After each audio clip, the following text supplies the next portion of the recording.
Hello, I just got the first press ride on Yamaha's updated XJR1300 before even the international press launch, and I got to ride it on UK roads. Now, in a world where TV makers warn their sets can eavesdrop on you, it's nice to know you can keep things simple, and the XJR does. It won't eavesdrop on you, it hasn't got traction control, it doesn't have ABS, not even as an option. It's a simple universal Japanese motorcycle, albeit one that's gone a bit yard-built special. It's got a race number style aluminium side panel, a cafe racer-ish seat and a plastic tank. Anybody worried about the new hipster looks might be comforted by the engine, which feels less yard-built special and more Japanese muscle bike. It's got that buttery smooth power delivery of an inline 4, piling on the torque from low down. Claimed peak power is 98 horsepower, so it's not overwhelming by today's standards, but it pays you back with grunt, accelerating hard from 3,000 RPM in fourth, rising to 80 pounds-foot at 6,000 RPM. It's 1251cc, which makes it the biggest air-cooled inline 4 in the market, but it's not, don't get any extra noise through those cooling fins.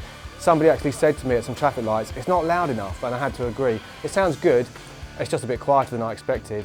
It's 240 kilograms wet, so not especially light when you consider how little there is to it, but it still manages to feel willing on twisty roads. If I remember it for one thing, I think it will be the fun of tipping it into corners. That tank narrows quite a lot between your knees, and it just makes a good thing to grip, so that you can feel how the pressure from your legs helps it tip in. And with the leverage from those wide bars, it makes it feel compliant and confidence-inspiring, always doing exactly what you want it to do. Yamaha says that shape is why it's got the plastic tank. Apparently doing the same thing in metal would have pushed the price up a bit. Some seem a bit worried about the effects of the fuel additive ethanol on plastic. Yamaha says the fuel system on this is good for petrol containing up to 10% ethanol. There are only 5 gears, and with that big spread of torque, it doesn't matter that much which one you're in. As long as it's not neutral, you're going to accelerate out of that corner quite quickly. The Black Fork and Öhlins shock did a good job on the twisty roads. They felt a bit firm after 150 miles on the bike, and I found myself starting to shift around a bit on the seat. But the suspension is adjustable, so it may be possible to address that.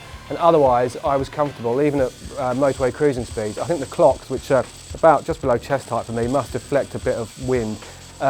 They're 2 nice traditional round dials with a little digital display in the middle. There's not much information, a fuel gauge, an odometer, 2 trip meters and a low trip meter. And you won't find many concessions to convenience elsewhere either.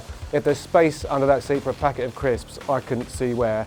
And the tank is only 14 litres. I got 38 miles per gallon, so that's a range of 120 miles. But still, if you like the yard-built cafe racer trend, then convenience might not be your top priority.